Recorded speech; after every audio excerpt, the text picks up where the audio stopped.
I'm Alexandra Kreis, and you're listening to Outer Travel in a Journey.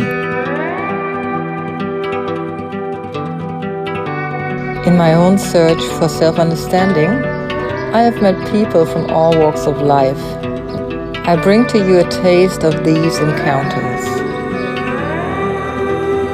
Back to Outer Travel in a Journey with me, Alexandra, and today's guest on the show, Dr. Daisy Bowman. Here we are, Daisy. Welcome to the show. Thank you so much.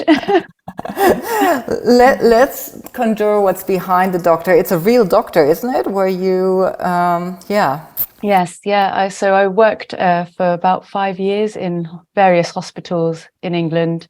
Yeah. So I was a junior doctor. I don't know what the equivalent in Germany is, but so I hadn't committed to a specialty as such, but I was a working doctor. Yeah. And then and now you're living in Germany, so you moved to the countryside, to the south of Germany, right? Yes, yeah. And you changed profession because now you are an Ayurvedic practitioner. Mm-hmm. And it says here you're specializing in conscious sound and music and all means of self-empowerment to harmonize and find joy, so I know we said earlier we're almost doing the same thing, yoga and Ayurveda, but Ayurveda has so many facets, and I like that you chose the sound. Can we kind of talk a little bit about it? Why is it a specialty in Ayurveda, or why do you, think it's a specialty, or what makes it a specialty to you?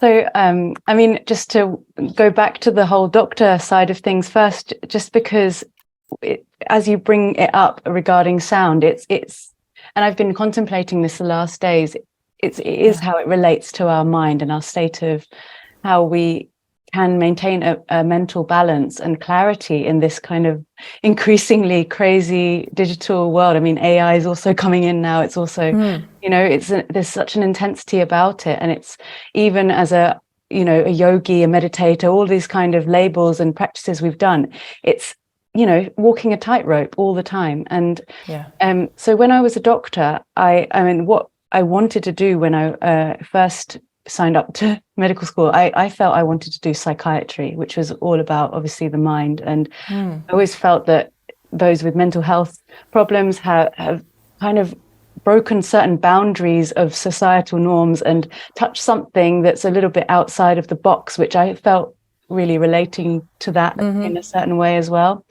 But what I found when I started my training in psychiatry was that it was just what I thought was a calling, was kind of a black hole of infrastructure that doesn't serve a healing intention. And I couldn't thrive in that environment, basically. And throughout my journey as a yogi and going deeper into these practices, I discovered Ayurveda and went on my own healing journey, of course. And alongside that, also discovered kirtan and mantra. And several teachers told me, this is your path. This is your way in. One teacher specifically said that to me. I think could be your way in. And another teacher also encouraged me to really refine and use the sounds and evoke certain emotions through Indian ragas. I know you also have been practicing with the ragas as well, and also just the pure sound of Om. And so I went really deep into the sound of Om in the last years, just chanting it every day, and then moving into the bija mantras, which are like the blueprint sounds of nature. And then when I went into the Ayurveda practice, obviously discovered, well, for those who aren't familiar with Ayurveda, the building blocks are the 5 elements, which relate to these 5 bija mantra sounds as well. So, and I just found Ayurveda it was just awesome. And it was the first time I actually felt like I'm a doctor now. When I speak to patients, I felt like I'm actually helpful and giving them something that's useful to the feeling of well-being, and whether it's spiritual well-being or just emotional or physical, it doesn't matter. It was really actually working, and I felt good doing that as well. And what I've noticed is that many people come with anxiety and tendencies to go into dips of depression and even if they don't have those things per se, many people say to me that the mind is just like crazy, bonkers all the time. And I have been finding over the last few years that progressively my mind, which what has always been this kind of like, crazy monkey mind, of course, started to really pacify through the practice of the regular practice of sound and chanting Om.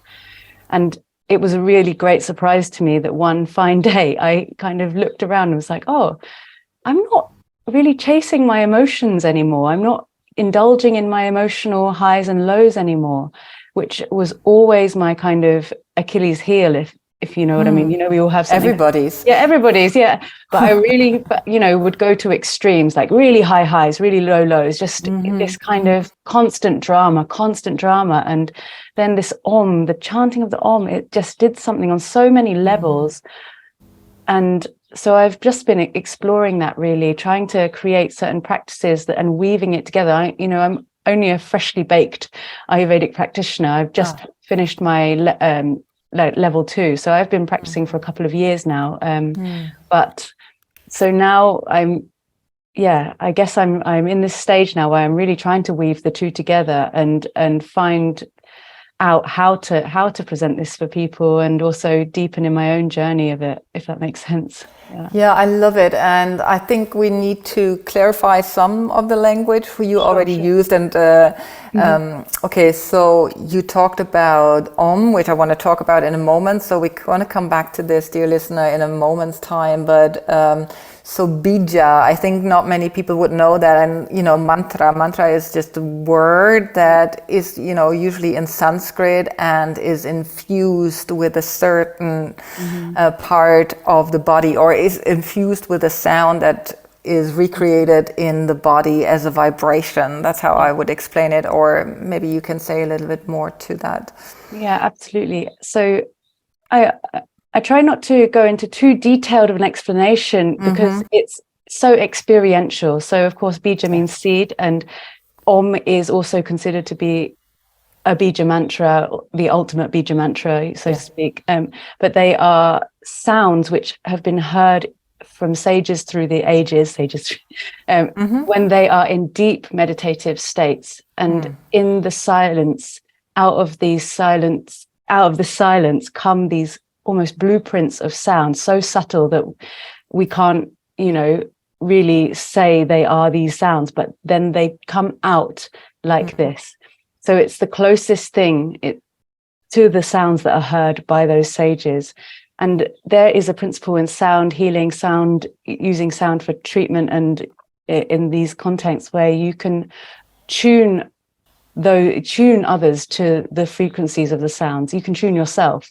So there's something like the Mozart effect, where it's said that these are divine sounds that have been downloaded through Mozart, and then through listening to that, you can become in tune with the universe in that regard. So it's a similar principle. And on another level, there's where they have two metronomes in a room clicking, and they will eventually go together tuning. So this is also when we're in a group setting and chanting together, that we all start to move into the same frequency because of the sounds. They are communicating with each other because we are all made of sound ultimately. So sorry about that. I found it really funny, Daisy.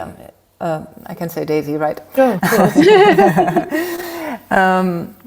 That I was just thinking about when I started yoga, that was not even in the 70s, it was in the 90s, but in Germany it wasn't well known, and a lot of people thought like yoga and those hippies, it was like not the good man's sort of tool to enlightenment or to get in touch with God, really. That's what they were saying. It's like it's not right, because hippies are just super duper crazy, right? and then that became suddenly a path in the West where everybody was like attracted to this physicality and expressing yourself and experiencing yourself in physicality, and then to some of us to find that it's even going deeper, you know, and then everybody okayed the yoga, and then everybody started okaying Ayurveda even, you know, even though it's like the Indian healing system or the sister system to yoga.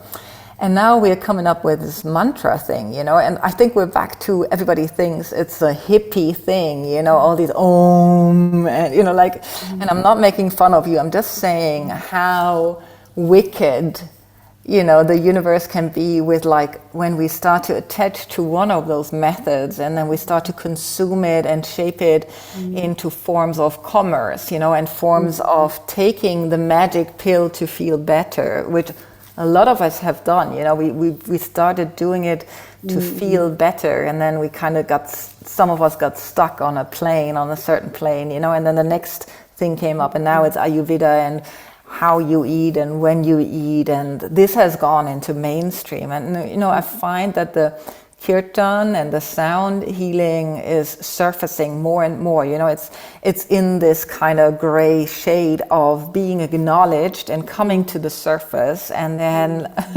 and at the same time, you know, you can see how it becomes more commercialized in one sense, and it still loses the depth for some people. And I'm just saying this as an awareness around what we're trying to talk about here, this rupture that also is being mirrored by the AI movement, you know, that idea of artificial intelligence kind of replacing everything we want in life and need to do in life and making it more comfortable. So in the same way we can use these tools to feel more comfortable, you know, but there we are par with whatever is going to rise from AI. And this is, I think, where you and I and everybody who has an interest to step deeper, really, you know, and is on the research, has a real chance to start this inner communication that you've given us already by saying what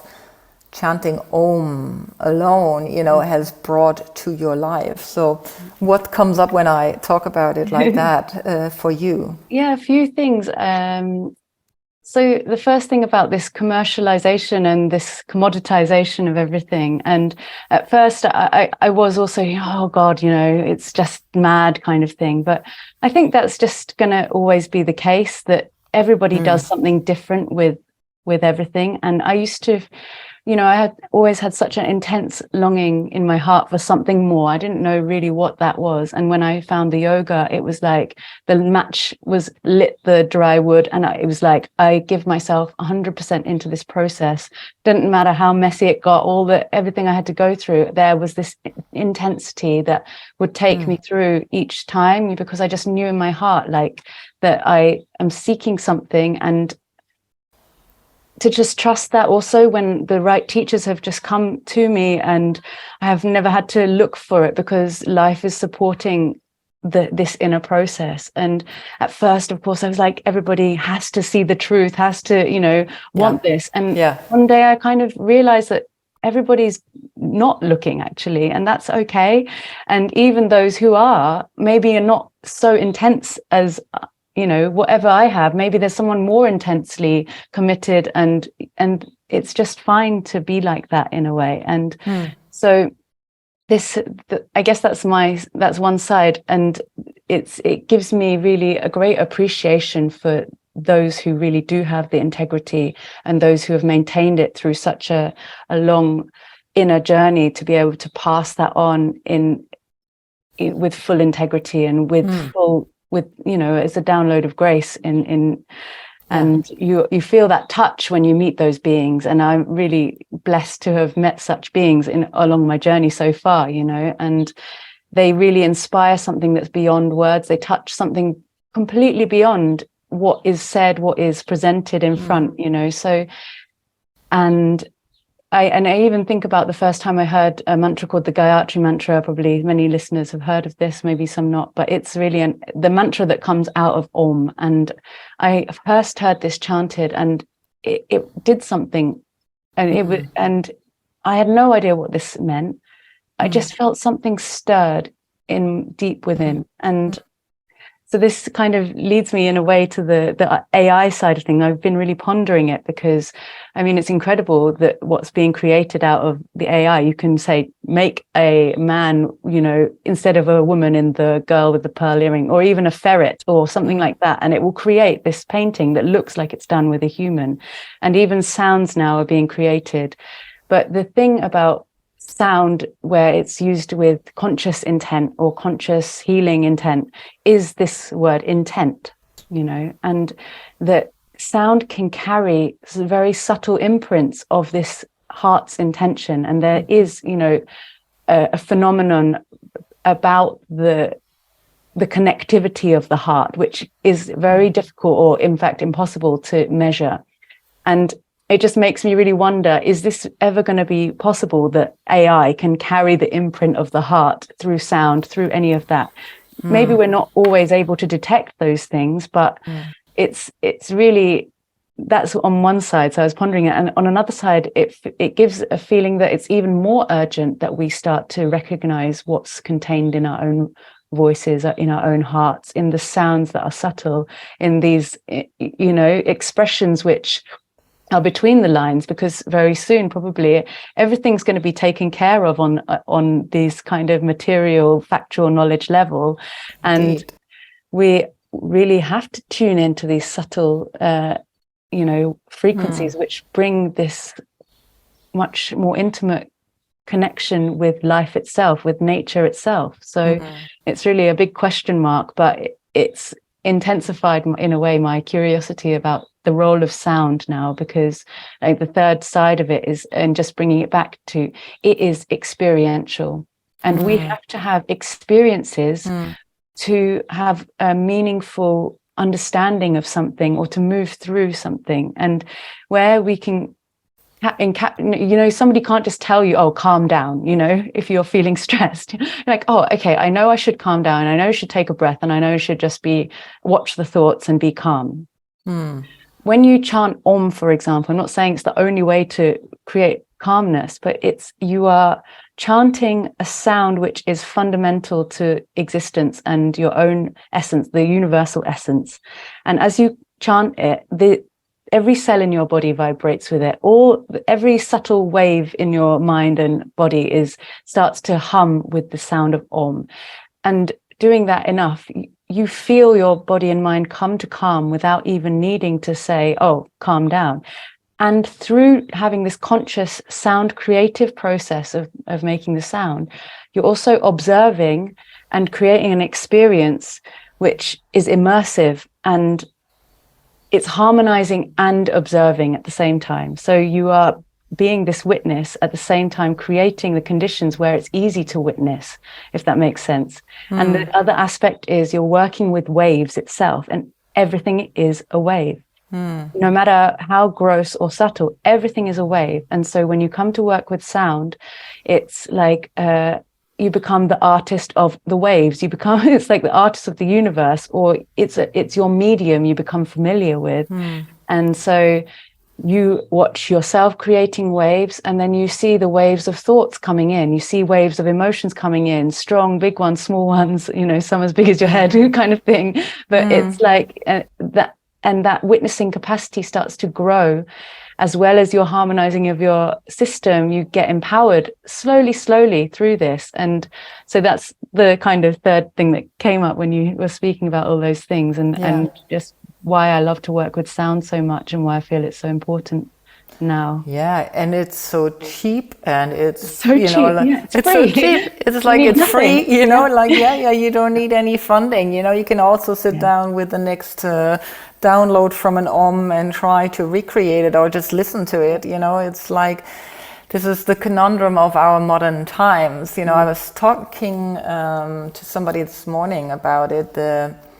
Even I have still, after all these years of practice, you know, 3 decades of practice at this point, you know, I can easily run into my impatience at times. And what the impatience brings is like the want to change immediately. Let's say you have a toothache. Yes, you want that toothache to be gone. Everybody understands, because it takes away from your energy, it takes away from your focus. And so I want the aspirin. And I'm not saying anything against medication, but I'm saying that in these phenomena that we call imbalances, diseases, in Ayurveda, this kind of where we're out of ease, in these phenomena where we can find ourselves early enough observing symptoms, that we can easily remedy with something from nature, maybe the chant of an Om, or maybe just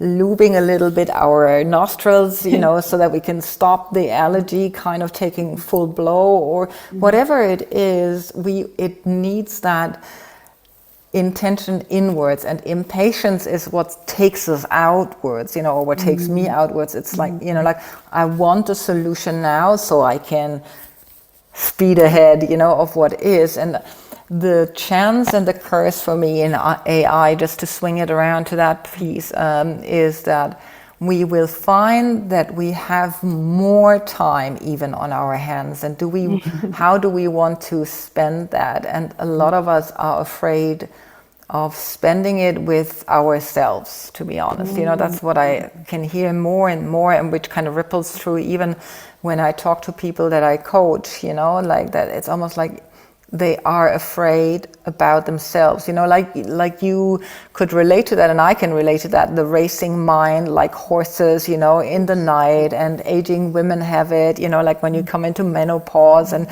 suddenly you're awake at night, and the racing horses come along, and whatever, or wherever we are in this day and age, through COVID, through poverty, through war, whatever is kind of looming around us and at the horizon, is unpleasant for us to observe. And so to observe ourselves in that is not everybody's forte. And this is where AI kind of brings us in one way ease. We get a lot of taken from our hands. We might not have to deal with Alzheimer patients that repeat and repeat and repeat stories, but we have somebody who is serving them with a lot of patience, so to speak. But on the other hand side, when we get more time at our hands, what are we going to do with it? Are we just going to consume the next best movie? Are we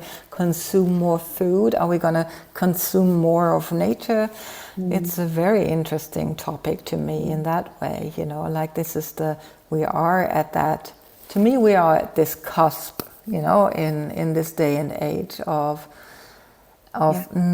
needing, and the big teachers really talk about it, like the needing to wake up to this, to this just being friendly, let's call it friendly, intentful, experiential, like, or wanting to experiment with ourselves, Absolutely, Yeah.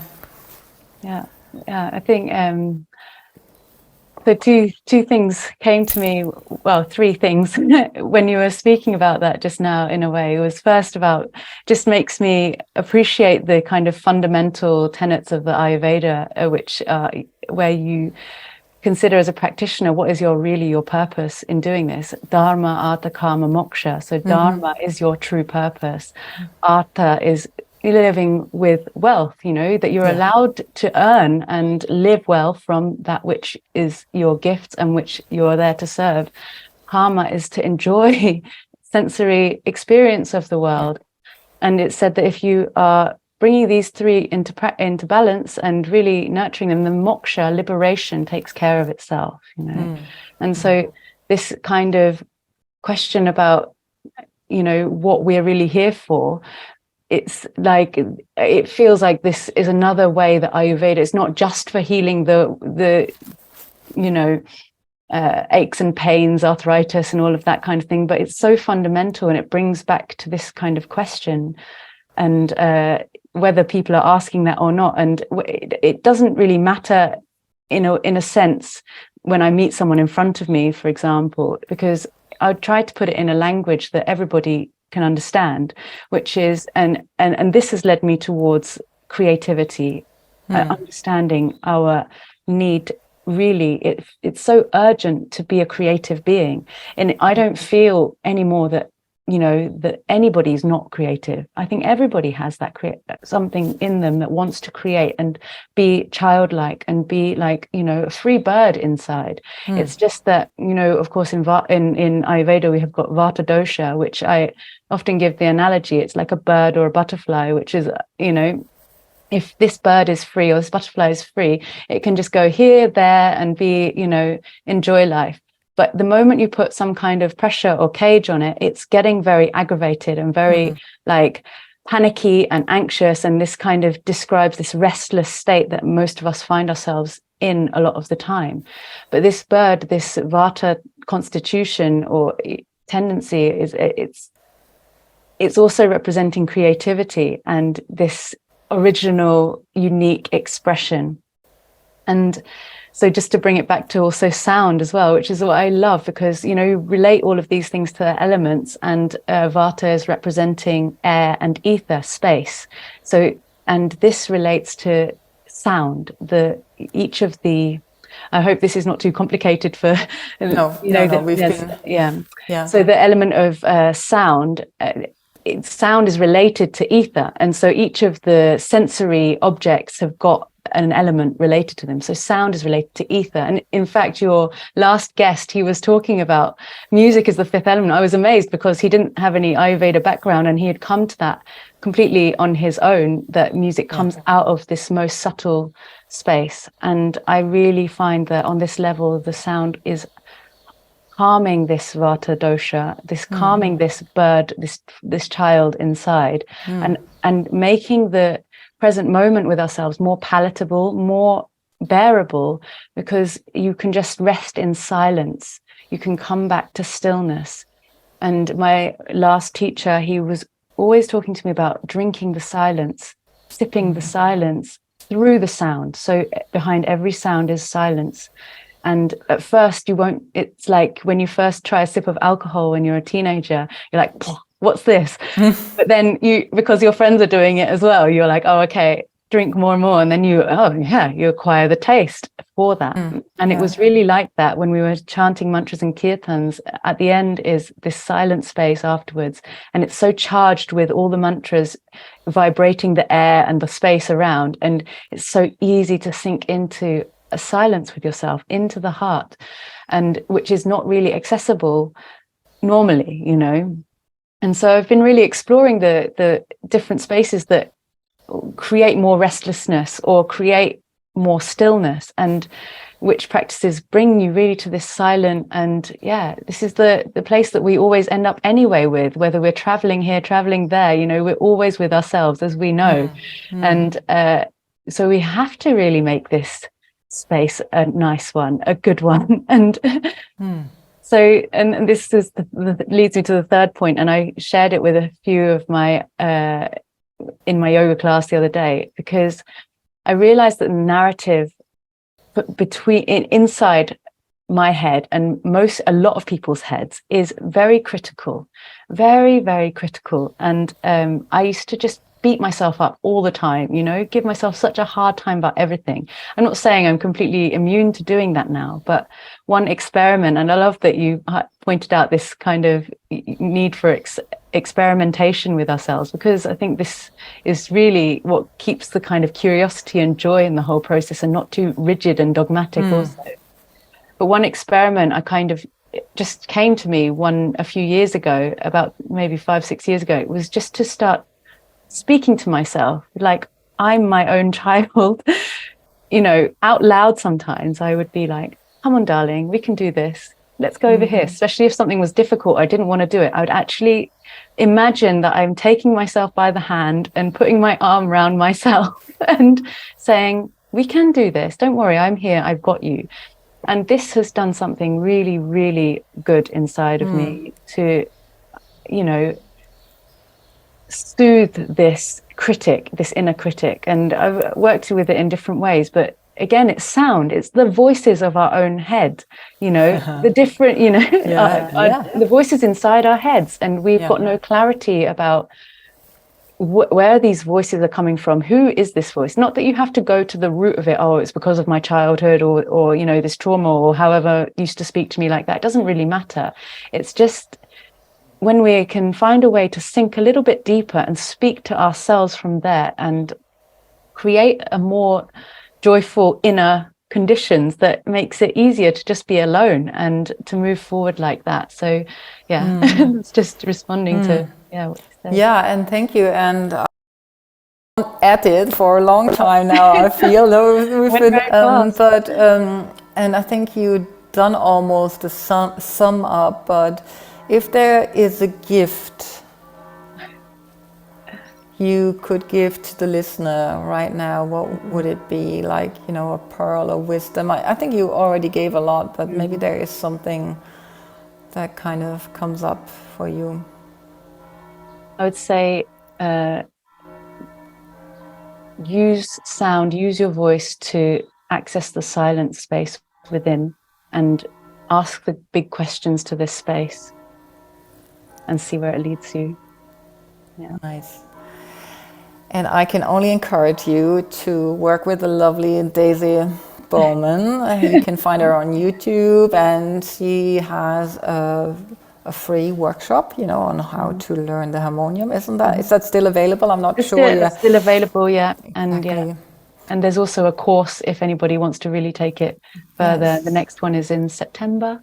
But there's also a version where if you're very self-motivated, you can just do it anytime as well. So yeah, and just, you know, follow her, I'd say, on YouTube. That is a beautiful way to kind of get to know your work. This is how I found you. And follow Daisy on her website, and you will get what you're seeking for, if you're seeking for this. Thank you for your time today, Daisy. It was really an honor to have you, and your loving kindness, you know, on the subject. And yeah, thank you. Thank you.